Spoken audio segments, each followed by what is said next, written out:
నడువకుమీ తెరువక్కట గుడువకుమీ శత్రునినట కూరిమితోడను ముడువకుమీ పరధనముల నుడువకుమీ జరుల మనసు నవ్వగ సుమతి.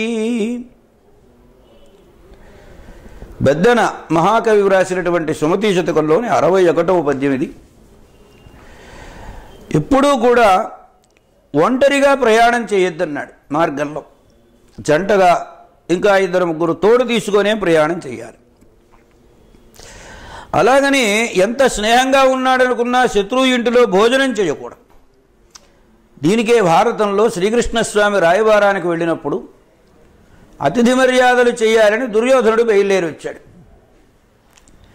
బయలుదేరి వస్తే నేను నీ ఇంట్లో భోజనం చేయడం లేదు, చెయ్యను అన్నాడు కృష్ణుడు. దానికి దుర్యోధనుడు ఎందుకు అని కారణం అడిగాడు. ఎవడైనా ఎవడి ఇంటిలో అయినా భోజనం చేయాలంటే 2 కారణాలు. ఒకటి, తనకేమీ లేనప్పుడు జరగనప్పుడు ఎవరింట్లోనైనా భోజనం చేయవచ్చు. నాకు ఆ దుర్దశ లేదు, మా ఇంట్లో మేము శుభ్రంగా భోజనాలు చేయగలం. ఎక్కడ స్నేహం ఉందో అక్కడ మాత్రమే భోజనం చేయాలి. నేను ఎవరి పక్షానైతే ఇక్కడ రాయబారానికి వచ్చామో ఆ రాయబారం సక్రమంగా నిర్వహిస్తే అప్పుడు నీ ఇంట్లో భోజనం చేయడానికి నాకు అభ్యంతరం ఏం లేదు. నువ్వు ఎలా చూస్తావు నన్ను?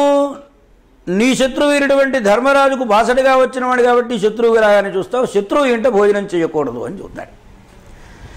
కనుక కొడువకుమీ శత్రునినట కూరిమితోడన్, ఎంత గౌరవంగా ఆహ్వానం చేసినా ఎంత ప్రియంగా పలకరించినా వాళ్ళ ఇంట్లో మాత్రం భోజనం చేయకూడదు. ముడువకుమీ పరధనములా, ఇతరుల సొమ్ము తీసుకొని వచ్చి ఇంట్లో ఎప్పుడూ దాచిపెట్టకూడదు.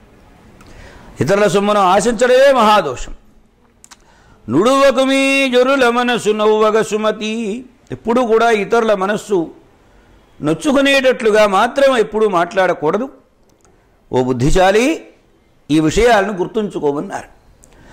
నడువకుమీ తెరువొక్కట కుడువకుమీ శత్రునినట కూరిమితోడను ముడువకుమీ పరధనముల నుడువకుమీ జరుల మనసు నవ్వగ సుమతి.